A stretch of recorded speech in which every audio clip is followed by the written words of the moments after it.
ನಮಸ್ಕಾರ, ಕರ್ನಾಟಕ ನ್ಯೂಸ್ಗೆ ಸ್ವಾಗತ. ನಾನು ರಫೀಕ್ ಅಹಮದ್.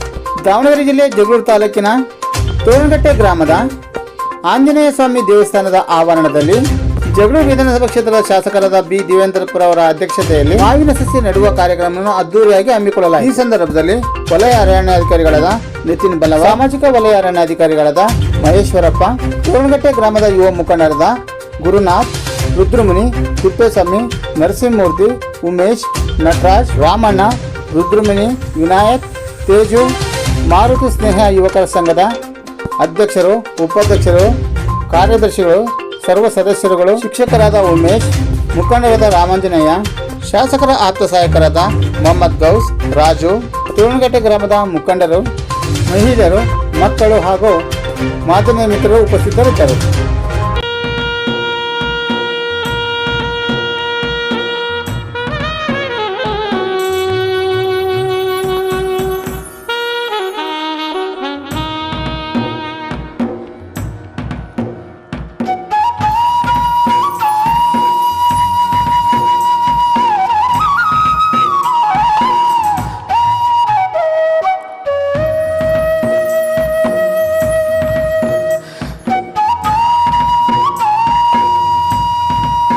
ಜಗಳೂರು ವಿಧಾನಸಭಾ ಕ್ಷೇತ್ರದ ಶಾಸಕರಾದ ಬಿ ದೇವೇಂದ್ರಪುರ ಅವರು ವೇದಿಕೆ ಕಾರ್ಯಕ್ರಮವನ್ನು ಉದ್ದೇಶಿಸಿ ಮಾತನಾಡಿದರು. ಸೂಕ್ಷ್ಮ ಕಾಲದಲ್ಲಿ ಇವತ್ತು ನೀವೆಲ್ಲರೂ ಒಟ್ಟಾಗಿ ಸುಮಾರು 2018ರಿಂದ ಇಲ್ಲಿವರೆಗೆ 8 ವರ್ಷಗಳ ಕಾಲ ಇಲ್ಲಿ ನಿಮ್ಮ ಊರಿನಲ್ಲಿ ರಸ್ತೆ ಪಕ್ಕ ದೇವಸ್ಥಾನದ ಆವರಣಗಳು, ಮನೆ ಮುಂದೆ ಸುಂದರವಾಗಿರ್ತಕ್ಕಂಥ ಸುವಾಸನೆ ಕೊಡುವಂಥ ಹೂವಿನ ಗಿಡಗಳು, ಮರಗಳು, ಒಳ್ಳೆ ಹಣ್ಣಿನ ಮರಗಳು, ನೇರಳೆ, ಹಲಸು, ಮಾವು ಈ ರೀತಿ ಹಾಕೋದು ನೋಡಿ ನಮಗೆ ಭಾಳ ಸಂತೋಷ ಆಯಿತು.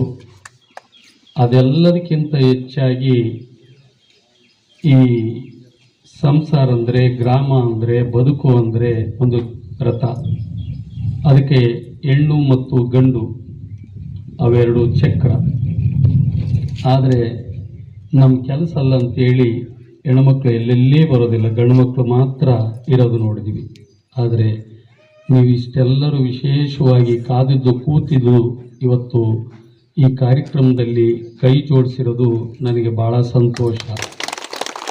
ಆದರೆ ನಾನು ಈ ಕಾರ್ಯಕ್ರಮಕ್ಕೆ, ಗಿಡ ನೆಡೋ ಕಾರ್ಯಕ್ರಮಕ್ಕೆ ಬಂದಾರಂತ ನಾನು ತಿಳ್ಕೊಂಡಿದ್ದೆ. ಆಮೇಲೆ ಗೊತ್ತಾಯ್ತು ನೀವು ಒಬ್ಬರ ಮೇಲೆ ಒಬ್ಬರು ಎದ್ದು ಸಮಸ್ಯೆಗಳು ಕೇಳೋರು. ಅದೇನೇ ಇರಲಿ, ಇದು ನನಗೆ ಈ ಊರಿನ ಮೇಲೆ ಭಾಳ ಅಭಿಮಾನ. ಈ ಊರಿನ ಆರಾಧ್ಯ ದೈವ, ಇಲ್ಲಿ 2 ರೀತಿಯಾಗಿರ್ತಕ್ಕಂಥ ದೇವರುಗಳಿದ್ದಾರೆ ನನಗೆ.